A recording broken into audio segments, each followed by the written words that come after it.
guys, welcome back to Irish Footy Vlogs. Welcome to the promotion relegation playoff final. This is the preview, obviously. We've got UCD up against Waterford FC. And obviously, there's been a lot of problems in the last few days at Waterford. We did do a video on that, on Mark Bertram getting sacked. So we won't delve too much into that. We'll try and focus on the game as much as we can. So check out that video.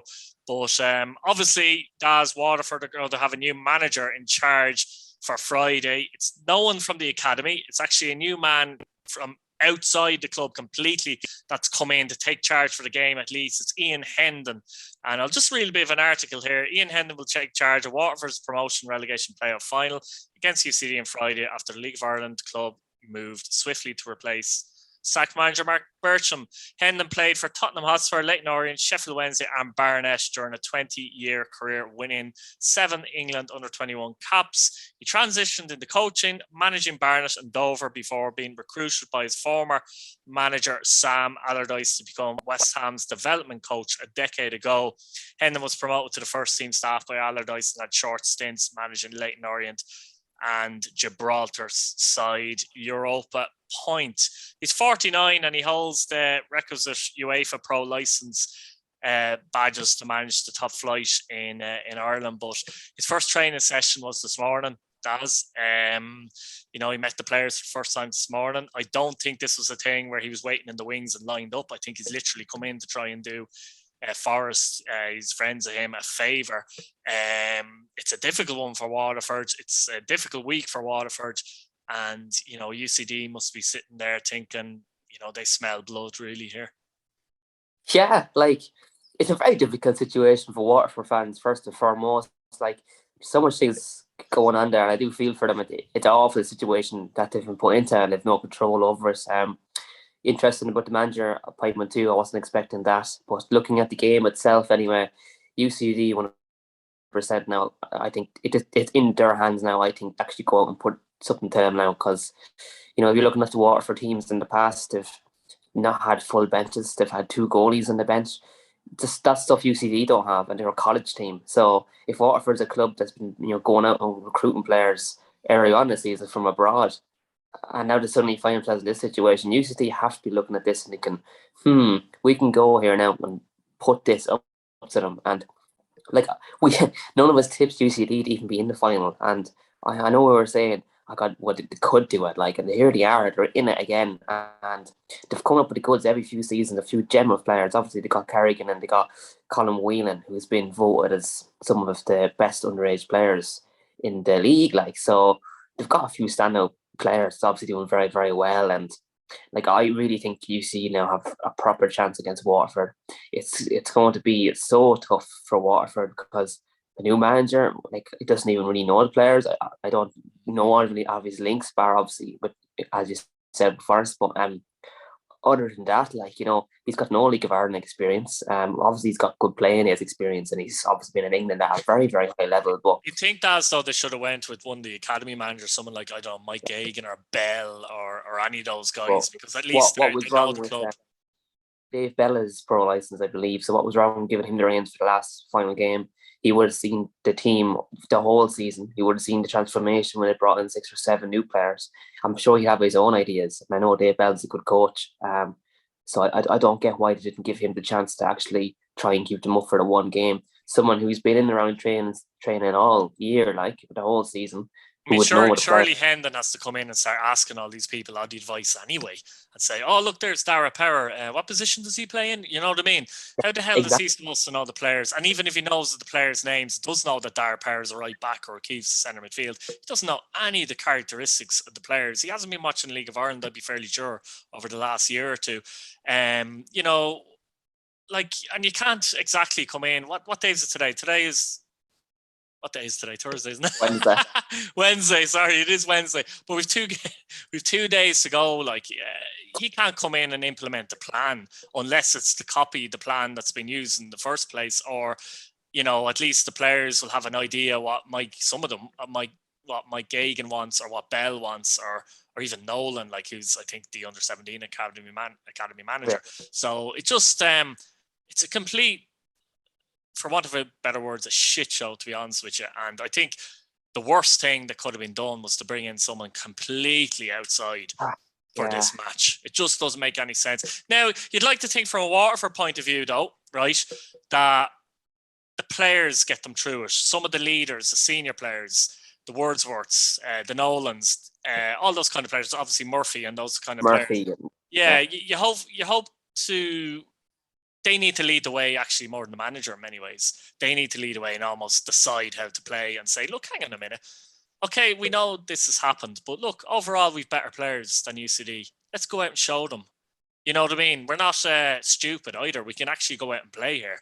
So you're hoping that at least. The other little issue is that there's a few rumours going around that 5 players may miss the game due to COVID. And that's going to be a complete disaster if that's the case.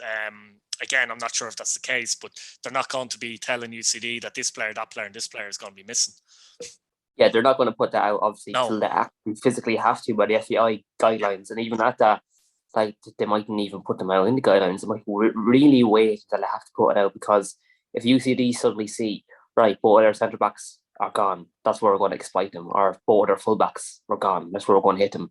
And UCD, we all know the attacking team that they are, and they will cut a team open and they can score lots of goals from all over the pitch. And they've got, you know, a really strong goal scorer in Colin Whelan, who I've been raved about all season. He's a great player and he will hurt them. He'll get his chance. He only needs one chance, he'll put it away. And if Waterford give him that chance, UCD might very well find themselves back in the Premier Division. And what a story that'll be for them. Like, you know, no one would have tipped them coming up. So what a story. You have to give, like, so much credit to them for getting up to where they're at and managing to get into the final. No one pictured them to go into it. But this, again, just looking at the Waterford situation, if he somehow manages to win this playoff final, he's going to be a hero for Waterford for having kept him up. Like, and I think if they do win, it doesn't really have much to do with the manager. That's the way I'd see it in general. Yeah, no, not that kind of way. Yeah. Like you said, these players, like, down where they're at, and it was them most of the season for most of the players that's been playing. That's where they finished, and they need to get their club out of this mess for the fans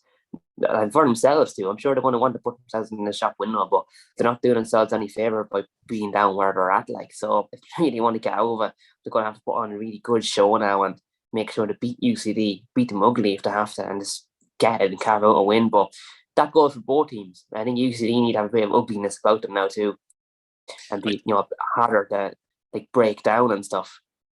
Yeah, I think with UCD as well, even apart from the situation at Waterford, they would be coming into this with obviously less pressure, being the team coming from the first division. Like, you know, they've less to lose as a club, you would say as well. Waterford obviously more to lose, but they would have been coming into this, even aside from everything that's going on at Waterford, with a lot of confidence, I think, and a belief that they can turn up and cause a surprise. And I suppose, you know, with the goings on at Waterford, they have a better chance too, you'd like to think. Yeah, you'd have to think psychologically, and in their heads, the UCD players and Cam should be the happiest. Morale will be high. Unity amongst the squad would be high. The players playing for each other. They don't really have any fan base. They're all playing for each other. They're playing for the manager. They're playing for the college, to represent the college, representing themselves. They're going to go out and want to do as good as they can do, and probably try and get themselves a move for next season if they can. Then you look at the Waterford camp. Everything that's gone on behind the scenes. The manager leaving, the players being out, COVID, as I said, with the goalie situation on the bench, with players on the bench not bringing youth players up, being like down second last in the league, and they're in a relegation spot, whereas UCD are in the promotion spot. It's completely different ends of the spiral of both teams, psychological wise, looking at the game, and form wise, completely different. And I always think a confident team is one that's going to probably not make much mistakes and really try and go at it, whereas Waterford might try and be more solid defensively and maybe try to hit them on a counter attack. Bear in mind as well, Waterford actually haven't won any of the last 5 games as well. That's another interesting factor. So even their actual form coming into it wouldn't be the best. I will say this though, they have a good record at Richmond Park in the last few years. They've done quite well against Pats at Richmond Park. Maybe the ground suits them a little bit as well. Who knows? Like, you know, if you're used to winning on the ground, I know from my playing days as well, you have an unnatural kind of a confidence when you go, geez, we do well on this ground actually. And it just gives you a bit of a lift for some reason. Yeah, definitely. They'd be going there and they'd be thinking of the good memories that they had, the good games that they had, the goals that they scored, the clearances that they made, the tackles they put in, and the wins that they had, and how they felt that day. And that might perk him up a small bit, thinking, Mm. well, we can go and we can do this. We've done it here before. We can do it again. But, like when they have that about it, it's something that they could try and use. But I'd be really fancying UCD for this one, Keith. And I didn't think I'd be sitting here saying that. Yeah, I really didn't. Looking back a month ago, who would have thought UCD are where they're at? And look, I like teams out of Dublin being in the league. I think we all do, especially any of us that support Dublin clubs. We like to see other clubs from around the country being in it. So it is a pity if Waterford go down, and I really hope they bounce back up if they do go down. But if UCD come back up, at least it's another Dublin team that everyone can get to, really. But I know a lot of people don't, not that they don't like UCD as a team, it's just, there's no fans with them. So you're kind of going to an empty ground bar your own fans every single match, which is takes away from the atmosphere a little bit. Like every time I went to Bowes versus UCD, it's been a home game for Bowes, basically. Good for us, but it takes away from the league a little bit. But UCD produce loads of players and they're good football inside. So I actually think UCD are going to win this 1-0. I'm going to say Colin Whelan's going to get the goal. Kerrigan's going to cross it in. And I don't think it'll be too tight. I think Waterford will be a bit rattled, they'll be a bit nervy, but I think UCD will just have enough in them that day, as it stands, psychologically going into it to try and get a result. And I think they'll want that more. They actually played in the Cup earlier on the season. Waterford won 3-2. Tight game. They were fortunate to win 3-2. Brian Murphy saved the penalty. Waterford themselves will tell you, I think they scored in the 9 minutes as well, that they were fortunate to get through that match. I think personally, Colin Whelan, by the way, is from Waterford as well, incidentally. He's actually a Waterford man. But I have a weird feeling that all this adversity, in a weird way, might go in Waterford's favour. I know it sounds very strange, but suddenly there's a little bit more pressure, I think, on UCD, because now people are kind of thinking, Waterford are going to be a disaster. There's no way they're going to stay up now after all this. So suddenly that flips the pressure slightly over to UCD's side when there was no pressure on them at all, because Waterford were hot favourites to win. So I think you're right, though. I think it could go, it's going to be tight. It'll go either way. I think it will be tight. Waterford are really going to have to come out and show as much more character than they have all season, because that's what they need to show here. That's mostly what they need to do to get through. And I believe if they can do that and the players on the pitch can rally, I think they will get through, because they've got enough players. They've more quality overall than UCD in the overall setup, So for that reason, I'll go for UCD to win. But look, it promises to be an exciting game. Looking forward to going on Friday. I'm going to be vlogging the match on Friday. It'd be interesting to see if Bertram turns up. There was rumours he might turn up. It'd be interesting. It'd be interesting to see if Richard Forrest is in banging the drums as the Waterford fans. I have a feeling he won't be. But I'll be there to catch it all in a vlog if he is. So I'm looking forward to that personally. But look, guys, we're going to leave it there. Let us know what you think in the comments. Who's going to win this tie? Who do you think is favourites? Can Waterford edge out a result? Will UCD upset the apple cart? Subscribe to the channel. Hit your bell notification button so you don't miss a video. And thanks for watching.